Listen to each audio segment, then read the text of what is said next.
A lot of new Christians wonder where they should start with reading the Bible. Now I say, start with the Gospels, of course. It's here we learn about Jesus' life. Now the question is, which Gospel should you start with? There's 4 after all. Every Gospel is important and worth a read at some point. But there are some I think you should read first before others. So with that wee disclaimer out the way, let's get started, eh?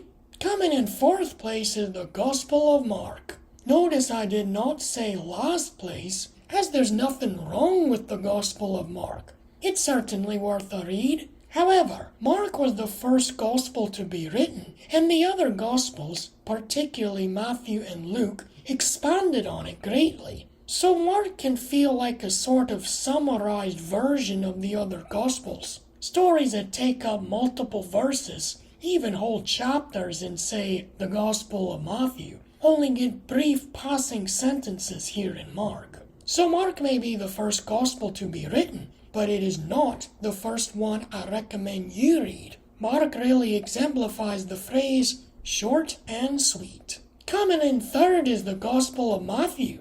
The highlight here for certain is the Sermon on the Mount. 3 chapters of this Gospel, which by itself contains some of the most important and quoted morals and lessons for Christians. That alone really elevates this Gospel. So with all that good stuff, why is it at number 3, I hear ye say? Well, the Gospel of Matthew was written for a Jewish audience to convince his readers that Jesus was the Messiah as prophesied in the Old Testament. With over 60 direct quotes and dozens more references, only readers who are well versed in the Old Testament can truly grasp the richness of this Gospel. While there's enough on the surface for Christians to gain much from this Gospel, the hidden richness here holds it back slightly. Now that we have the double M's out the way, let us move on. Second on our list is the Gospel of John. Almost 90% of it is unique, filled with events and sermons from Christ not found in Matthew, Mark, or Luke.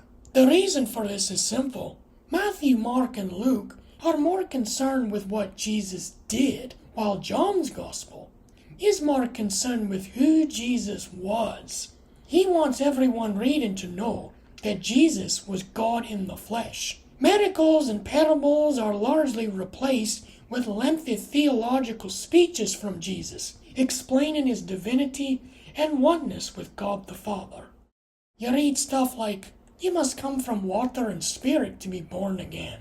It makes you scratch your head and go, what are you talking about right now, Jesus? The beautiful messages John conveys here help propel this Gospel to the topmost of the popmost of most Christians' lists. But for the same reason other Christians have it at number 1, I hold it back slightly for new Christians. So here we are, the moment of truth. The number 1 Gospel I recommend all new Christians read is the Gospel of Luke. This is a personal favorite of not only me, but I feel many Christians today. You see, Luke wrote his Gospel for a Gentile or non-Jewish audience. As such, Luke has more accounts of Jesus' teaching to the outcasts. There's a heavy focus on Jesus' ministry to women, lepers, tax collectors, Samaritans, and many other groups considered sinners or of low esteem by the society of the day, and even sometimes the society of today.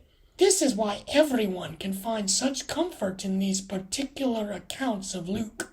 Luke's also the only Gospel to include 2 of Jesus' best-known and loved parables. The parable of the prodigal son, a beautiful illustration of God's love and forgiveness toward even the most wretched person. There's also the parable of the Good Samaritan, a story about how we should strive to help others, especially ones we usually would not get along with. With all that combined, it's easy to see why the Gospel of Luke resonates so well with many people, both today and for the past 2,000 years since it was written. Well, friends, I hope this video will help guide you on starting to read the Bible. If you were blessed in any way by this video, Be sure to subscribe so you don't miss the next one. Until next time, me friends, God bless you, everyone. This is the 4th video I've recorded today. Fitting since there's 4 Gospels about to be talked about, eh? Hey, that rhymes. So,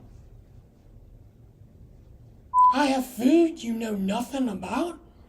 What was he talking about right now?